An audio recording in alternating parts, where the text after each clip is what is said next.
Instead of directly stabbing you in the back, I just left a well-placed knife on the back of your chair.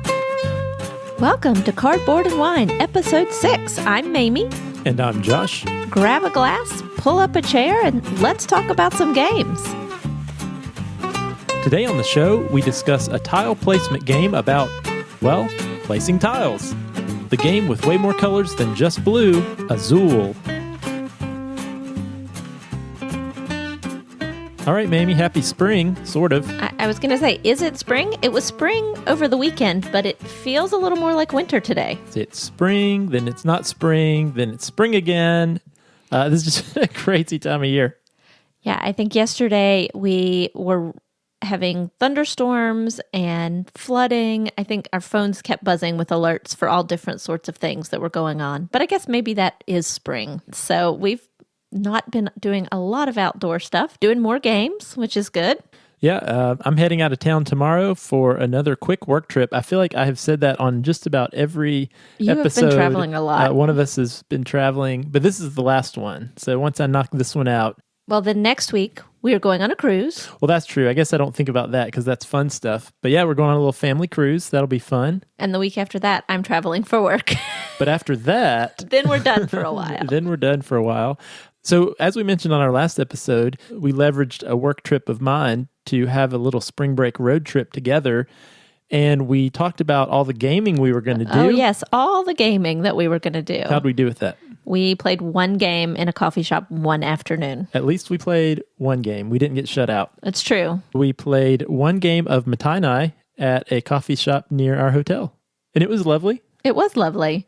We were just not able to get in as much gaming as we had hoped. You ended up being a little busier with work than you had originally anticipated. But it was still a great trip. Yeah, definitely a great trip. But for now, it looks like we have a glass of white wine in front of us. We do. We're definitely verging from our norm tonight and having some white.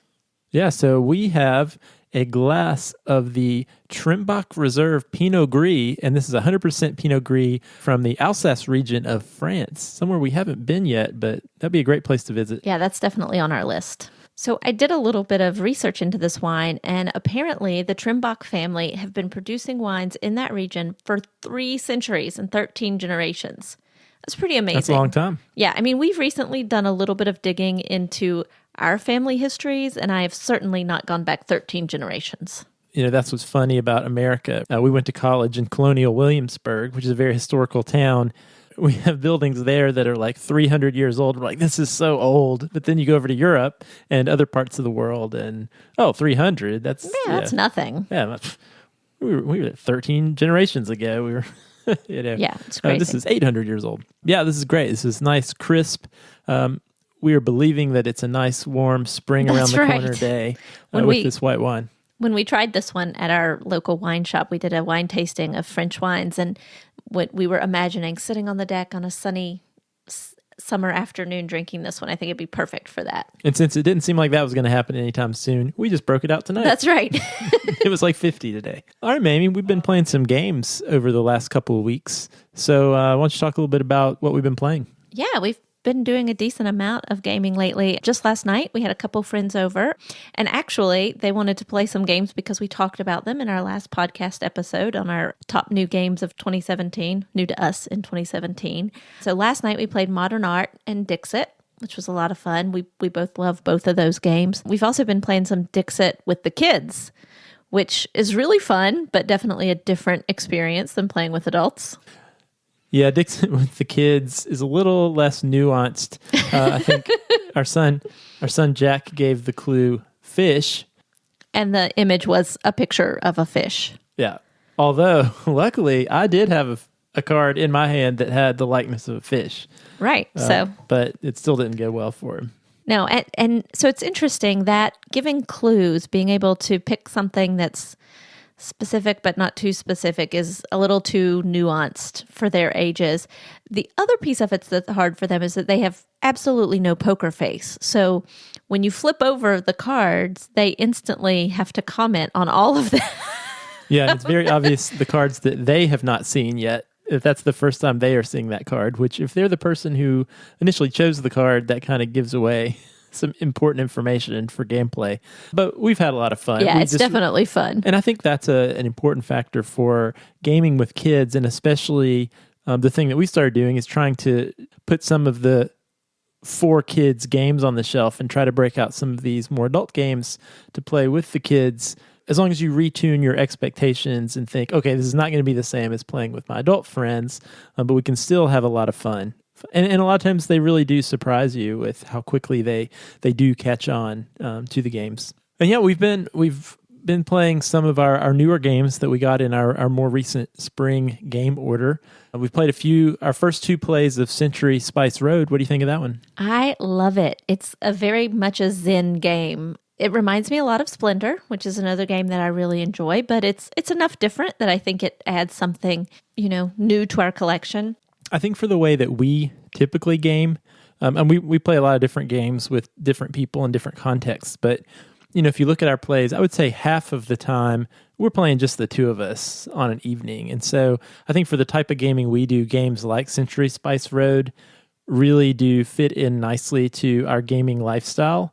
A game that we can easily pull off the shelf, get it set up in a matter of minutes, and knock out a game or 2 in under an hour. Games like that really, I think, fit our life right now really well. And so, yeah, I agree. This is one I think we'll be playing a bunch in the coming months.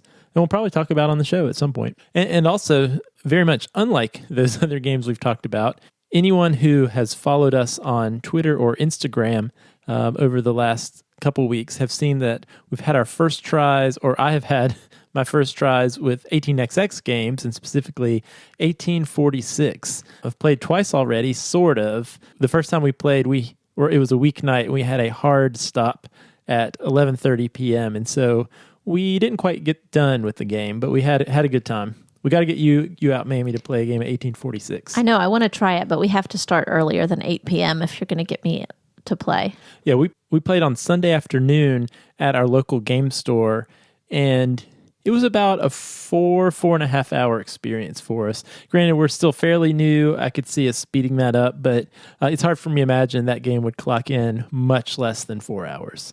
So maybe not the best weeknight game, but still a good time. And, again, it's one of those that I'm really excited to digging in after 2 plays.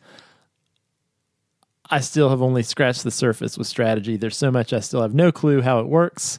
And I enjoy that. I like that, trying to figure out, a lot of games that you play a couple of times and you're like, all right, I get this. I see how this works. And now I'm just trying to make minor tweaks to my strategy to get slightly better or faster. This one, still very opaque. I'm going to let you work all the kinks out and figure out all the rules, and then I'll play. Well, but that's the thing. The rules are cake. So we played this time. Okay. Yeah, and hardly consulted the rule book at all. So I think the rules overhead is pretty low. And again, it's like we've mentioned with some splatter games. There's sort of like this general set of rules and parameters that create this world, and then the game is you interacting with other people within these confines of rules. We'll have to give it a try. I hope maybe we'll break it on an afternoon before too long. Last thing I wanted to say was been having a little more chatter and some fun conversations in our guild. So thanks to everyone who has joined our guild and has even posted, including you. Yeah, and we're up to 9 people in our guild. 9 people in our guild. And I don't think we know any of them except each other. I think that's right. And so if you want to be the 10th person in our guild. You want to be our new friend. Yeah, you can do it. And unlike larger guilds, you're going to get much more personal attention in our guild. Right. Definitely. Now. And that just this past week discovered the fun of Geek Gold. Josh gifted me with some Geek Gold, and I was able to start to add to my profile and add. You bought some micro badges. Micro badges are quite fun. So I think you found a wine one. I did find a wine micro badge. So if you want to see Mamie's fun wine micro badges, you can join us in our Cardboard and Wine Guild. All right, Mamie, that's enough chit chat. Let's get into our game of the week.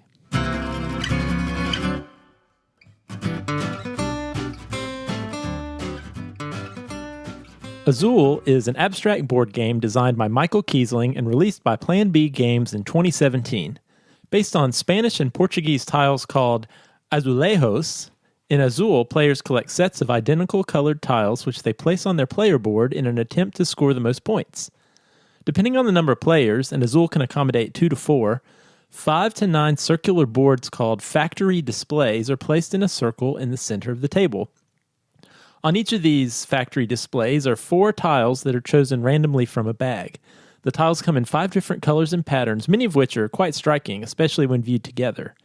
Players take turns selecting all the tiles of a certain type from one of the factory displays and then pushing the remaining unchosen tiles into the center of the table.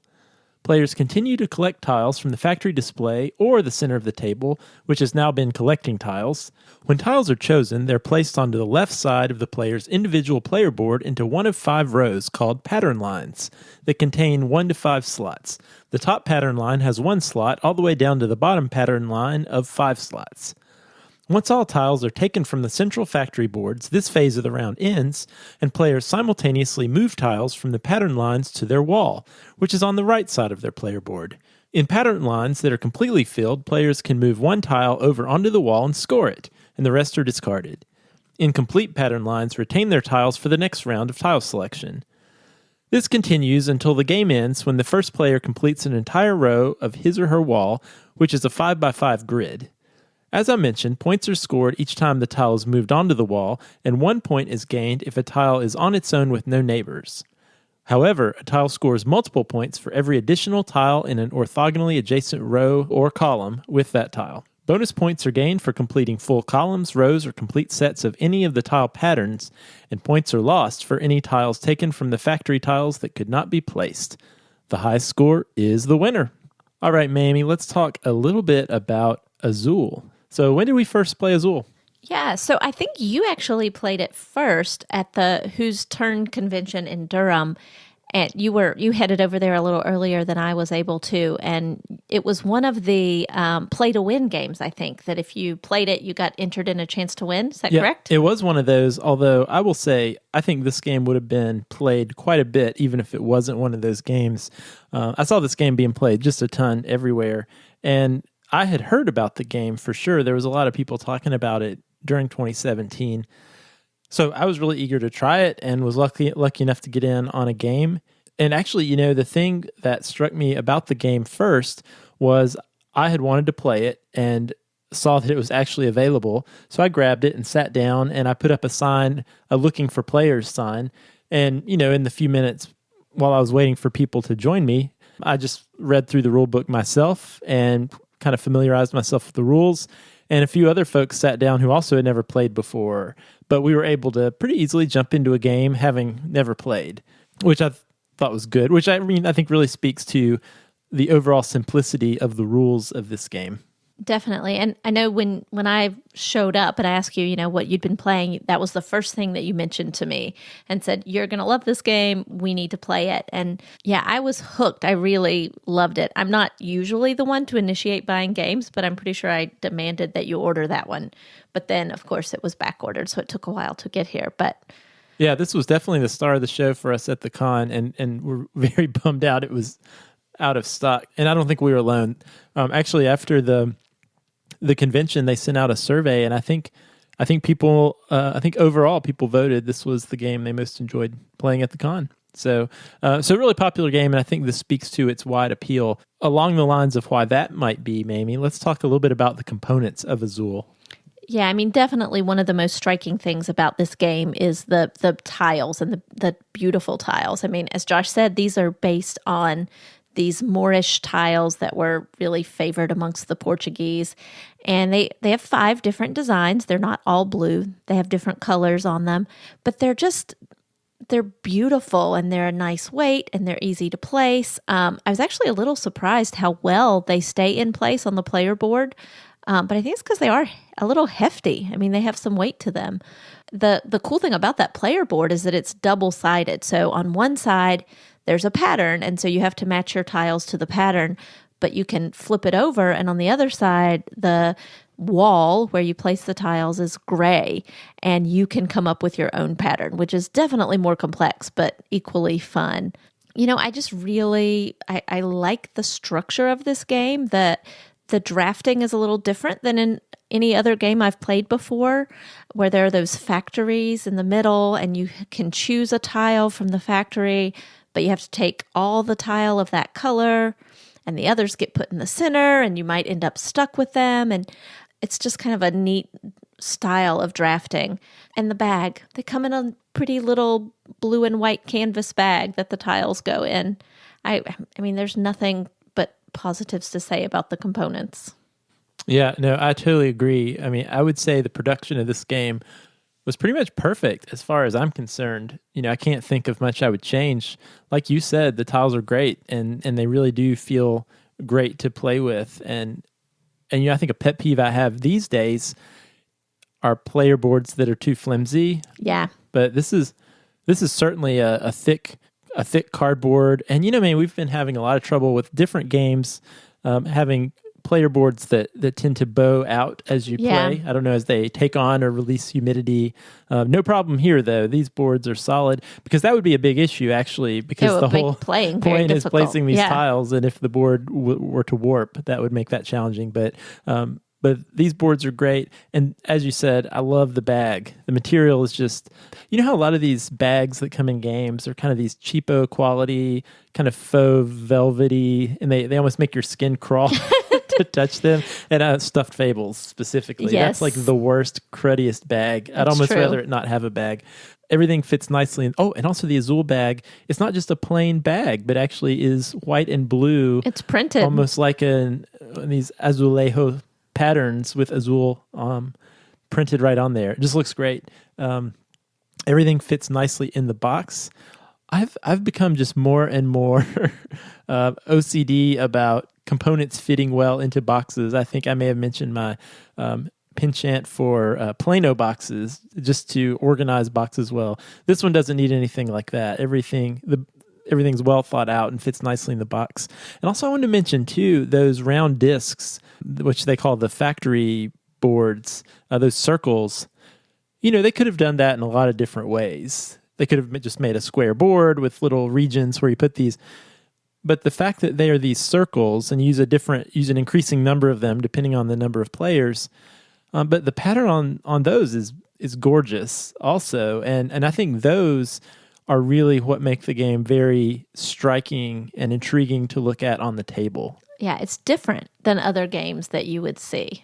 Definitely. But the components are great, but I have plenty of games I love that have really cruddy components, but great gameplay. That's so true. Without good gameplay, the components wouldn't mean much. So let's talk about the gameplay of Azul. Yeah, I mean, I think Azul, like a lot of the games that I seem to really, really enjoy, is at the same time simple and complex. The rules, like you said, are very basic. You're selecting tiles, placing them in the pattern line, and then moving them into your wall. It seems really easy, but it's not. Every choice that you're making along that process has a lasting impact. And so you kind of have to plan ahead and decide which color you want to take and what you're going to leave behind. I mean, that's the other thing, that the colors that you don't take end up in the center of the table. And as you get further along, somebody has to start taking from the center of the table at some point. And you can end up with a whole bunch of tiles that you can't place. And so just trying to plan that out ahead of time and make sure that where you're placing them is, only one pattern per pattern line, and that there's room for that pattern in your wall. It's a lot to keep straight. Then, if you decide to try that other version where there's not a specific pattern, your mind will just be completely blown. Yeah, and should factor in there too. Not only as you play the game more and more, not only are you thinking about what you need, but really you're thinking about what your opponent needs and doesn't need also, and that is an added layer that factors into your selection. I'll say, since we got this game a few weeks ago, I've played it about 10 times with numerous people, and I'm not even close to being tired of it yet. And this is what I was alluding to, but I have found the more and more that I've played this game, these additional layers of strategy start opening up. And the first layer, and the first time you play the game, and it's fun. It's been fun for me to play this game with other people for the first time, because I've seen them go through the same process. Your first playthrough, you're really just focused on getting the tiles you need to complete those lines so that you can move tiles over at all. But then a second layer starts to open up after a few plays, where you start noticing, okay, some of these bonuses are really big points. So I need to think about, how can I complete these these columns, or how can I try to get all 5 of a certain color before the game ends. But then after a few more plays, you add the layer on top of that of really, and this is what I was mentioning, noticing what tiles your opponent needs, or I guess more accurately, what tiles your opponent does not need. And this factors into your decision, because really, you can lose some serious points if you get stuck taking a bunch of tiles that you can't place. And this can make the game a little bit sinister, especially towards the end of the game. While that's true, I don't feel like it's directly a combative or confrontational game. I mean, you're still working on building your own wall, but there definitely is a layer of which you can kind of, say, take that to your opponent in the tiles that you decide to leave behind. That's true. I guess instead of directly stabbing you in the back, I just left a well-placed knife on the back of your chair. Exactly. It's a great analogy. So what's your favorite thing about this game? We said there's a lot to like, but are there any favorite things that you have? I really like that the game is sort of like a puzzle. You have to think about all the steps ahead of time for both yourself and your opponent to make sure that you're selecting and leaving behind the best possible combination of tiles. If you choose the wrong ones, you can really mess yourself up. But if you choose the right ones, you create this really beautiful mosaic and you earn a lot of points. And despite that complexity and maybe a little bit of confrontation, it's still a little bit zen. You can play almost in silence, just picking up and putting down the tiles. And the symmetry when you get that final wall put together and if you get your columns and your rows lined up, it's just really satisfying and a little bit zen. So I think that's probably my favorite thing about it, other than the fact it's beautiful. Yeah, I definitely agree with that sentiment. I like heavy games for sure. And I mentioned previously that we've been playing a lot of Gaia Project, and I've been dipping my toes into 18xx. But I feel like lately I've also come to reappreciate games that are fun and satisfying that can also be played in under an hour. And this one clocks in at an average time of about 20 minutes per play. And that's pretty awesome. And these components, they're so great and tactile. But really, games like this and Century Spice Road and Splendor, as you mentioned, I think you said it well. They really do put me into this zen place as well. And I really love that. And I almost find that even if I lose, I'm like, okay, you won. Great. Yeah. I still had a great time. Yeah, it's relaxing. And on a weeknight, after we've worked all day, I think a glass of wine and a game like Azul or Century Spice Road or Splendor is just exactly what we need. Yeah, I agree. Well, this all sounds great, but is there anything you don't like about Azul? I really like almost everything about this game. The one little thing, and this is picky, is that I sometimes find it slightly annoying how often it feels like you have to stop gameplay to refill the bag with the discarded tiles. That kind of stops my zen moment when we have to stop and pick up all the discarded tiles off the table and refill the bag.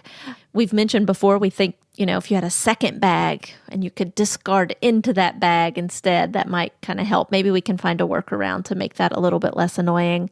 But really, that's the only thing about this game, and it's tiny and nitpicky. Yeah, I mean, the only thing I could say would be equally tiny and nitpicky, and that would be maybe the boring red and blue solid tiles. I do wonder about those. The other tiles are so beautiful. Why are there just plain blue and red? Yeah, and if you haven't seen this game, several of the tile patterns are these really intricate and beautiful patterns and color contrasts. And then there's plain blue and plain red. They almost look like Starburst. They do. Candy. Starburst. We should probably keep those away from the kids. Probably so. So I don't know if you've seen this, Mamie, but actually Plan B Games, the publisher of Azul, they recently made available for pre-order these collector's tiles. And there are some reddish ones and some bluish ones. I'm pulling these up now for you to look at. Here's the blue ones. Oh, those are blue and purple. They're beautiful. Yeah, they're more of a light blue and a sort of reddish ones and bluish ones. And I assume this is to replace the red and blue solid tiles. And so I actually read a little bit of discussion about this on Board Game Geek. And I believe it was one of the folks who works with Plan B Games said that the red and blue tiles were important because they actually gave your eyes some chance to rest when the tiles were all together. So it makes me wonder if maybe there was some initial play testing where it was 5 different types of patterns that were included and it was too busy, and maybe the red and blue provide some nice contrasts among the patterns, which are really they are a little busy. That makes sense, actually. I could see that it would be a little bit too busy if every single tile had an intricate pattern. Well, who knows? Maybe we'll pick up some of these collector's tiles. Although I saw they were available for pre-order, and then as I was doing research for the show and looked it up, they are already out of stock again. So wow, maybe we won't get them. But you don't really need that. And I'll say too, there are some Joker tiles that are also available. I think these came with the original Kickstarter version of the game, and then similar to the collector tiles, were available for pre-order. That's now sold out again. But I guess these are like wild card tiles, and I don't know. I don't know that I see the use in those either.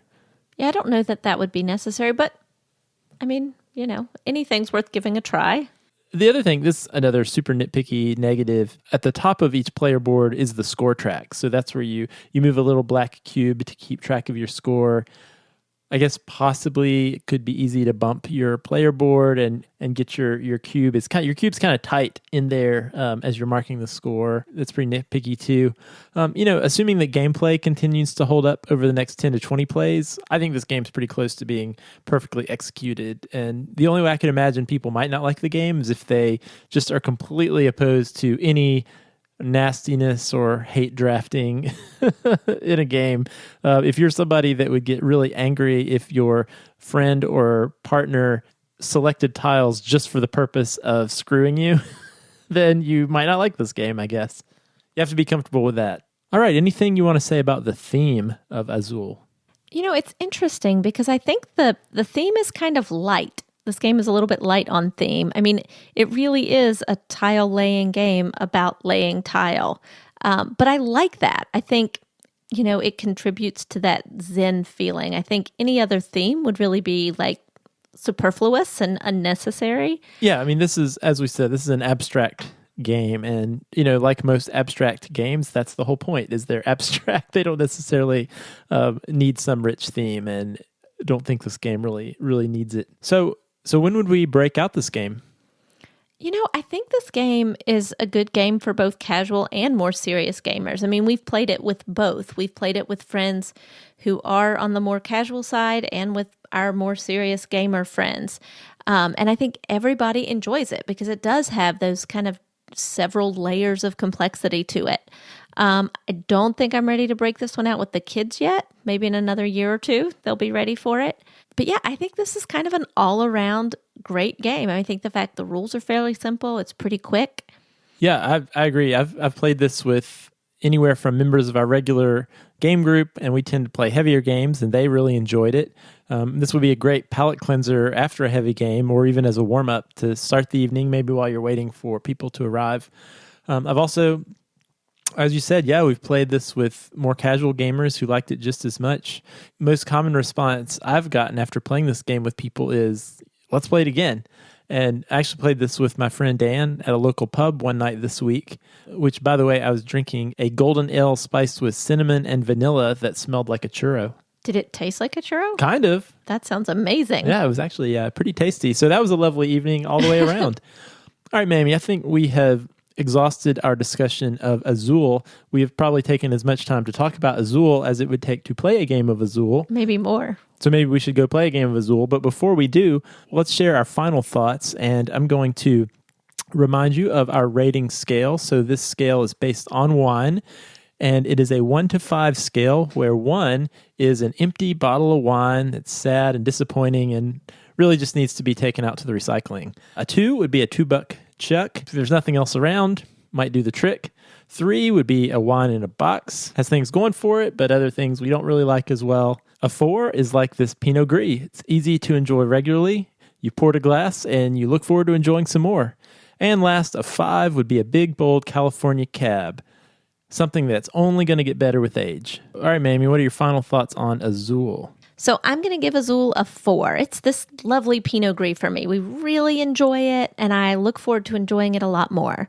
The only reason it didn't quite make it to a 5 is that I feel like there's a chance that we may get a little bit bored with it because there is only a certain level of variety between different gameplays. But other than that, it's a really high 4. All right, that's great. I think that's a great assessment. So I'll go ahead and give my rating. As I already said, and to me, Azul is pretty close to a perfectly executed game. From the components, the tiles, the board, the bag, all excellent. I feel like this game and the people who designed and produced this game really knew what this game was and hit the right amount of strategy and complexity for a 20-minute game to make it fun and interesting. I'll say if I had a friend who was just getting into games, this is one that I would call a shelf essential. I predict we're going to be playing Azul for a long time to come, so I'm going to give this a 5 out of 5. All right, that's high praise, but I support it.